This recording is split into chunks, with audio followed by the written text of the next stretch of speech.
What is up, guys? It is Sunday the 20th of November and this is your tech news roundup.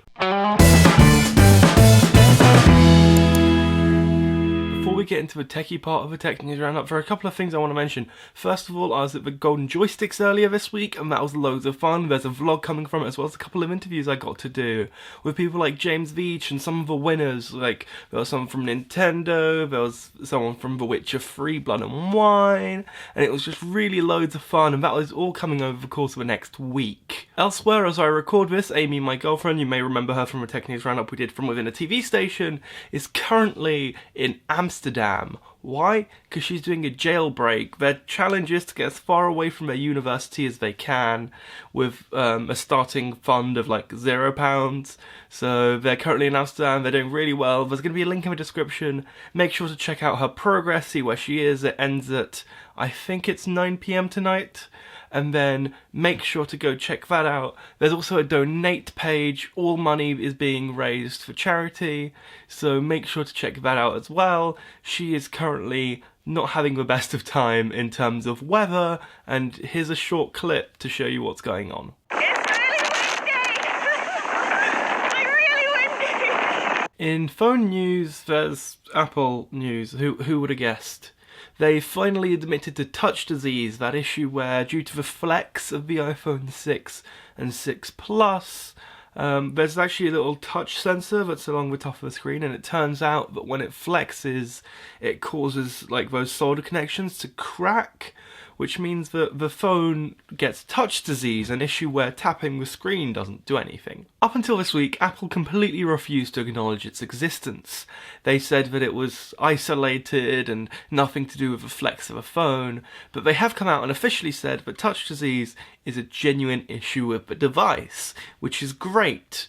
Until they said that it's the user's fault for putting it in their back pocket or doing whatever caused the flex, and saying that it will cost $150 to repair. This is an issue where a lot of people fixed it by sticking their phone in a microwave for a bit, because the issue seems to be, instead of the actual chip breaking, the solder lines just kind of crack, meaning it loses its connection. So kind of leaving the phone for a bit and then coming back to it meant that they might retouch, or trying to heat it up just enough for the solder to slightly reflow. Although if you left it in too long, your phone would explode, and if you didn't leave it in long enough, nothing would happen. So I highly recommend you go take it to Apple and pay the $150.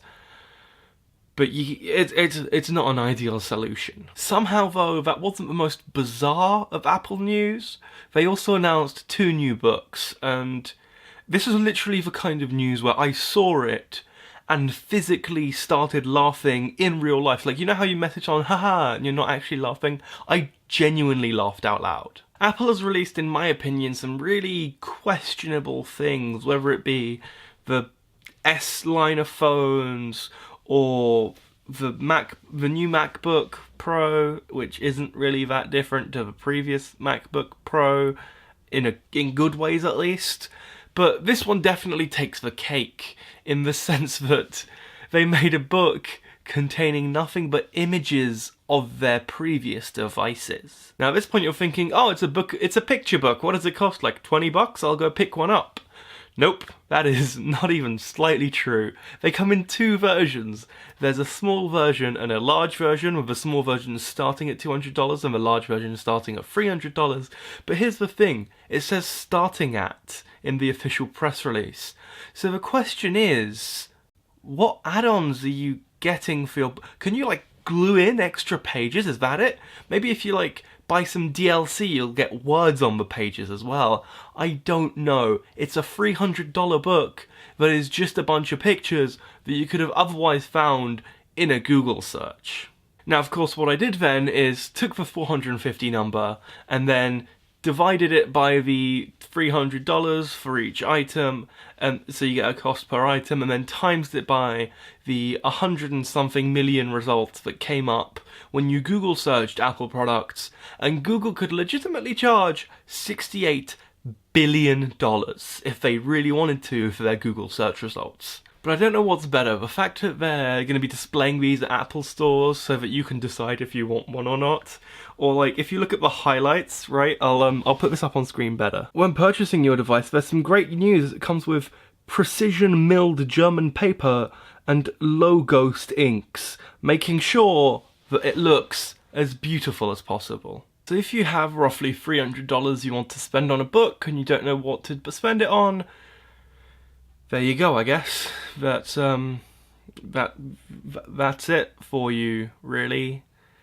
Congrats, I think. I don't know. In follow-up news, remember when GoPro recalled the Karma due to the fact that they were losing power whilst in flight, and they announced that literally the day of the election, so hopefully no one would have noticed them talking about it? Well, apparently they've solved the issue, and their plan for compensating users is, as well as giving them their Karma back once they're fixed, they will also give all users a free GoPro 5 Black, which is fair enough if you ask me. The GoPro Karma is special in the sense that you use your GoPro Hero 5 Black and then you can stick that on the drone, or you can use it, take it off and use it separately, or you can attach it to a gimbal, which is called the GoPro Karma Grip. Really unique wording here. That means you can have one camera and a variety of different ways to film with it. The only issue being that personally I prefer the DJI Mavic Pro, and I just don't like the look of the slight fisheye you get with GoPro cameras in general. I mean, it's personal preference, but you know, I prefer the Maverick. And finally, Facebook seems to have a real issue with fake news. Mark Zuckerberg came out and spoke about how it wasn't Facebook's fault that Donald Trump won the election, with a lot of people blaming Facebook. And Mark Zuckerberg said something really contradictory. He said that they couldn't tell how much of the news there was fake. It was a really hard stats to work out. And then later on in his talk, he said that roughly 1% of news is fake. He actually said that 99% is genuine. So there's a contradiction there, Mark. Which one is it? Here's the thing though, a group of students took only 36 hours to make a solution to fix Facebook's fake news crisis. What it does is it takes the link or the image or whatever, and if it's a URL, it will check the validity of the URL and how reputable it is, as well as going against malware databases and seeing if they're fake links that contain viruses and things, and then just seeing if it's talked about anywhere else, and putting all of that together, it can tell whether the news is verified or not verified, which is infinitely better than what Facebook does currently, which is absolutely nothing. And this isn't a group of students claiming they fixed the problem. They genuinely have. It's actually a Chrome extension that you can download and install right now. There's a link for it in the description.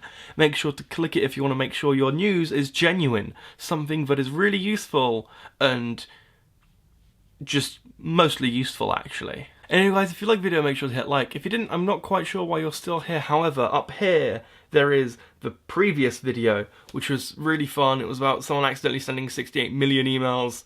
Not a very frequent occurrence. In the middle there, there's like a video that YouTube claim is the best for you, so make sure to click that, because apparently you're going to love it, and then you can click right there to subscribe to Snappy-Tech and see more videos like this one, and it's just great. Go do it. Trust me, you're gonna love them all. They're all really good links, and they all work on mobile. Even better, right? Hit subscribe to see more videos like this one, and I'll see you guys next time.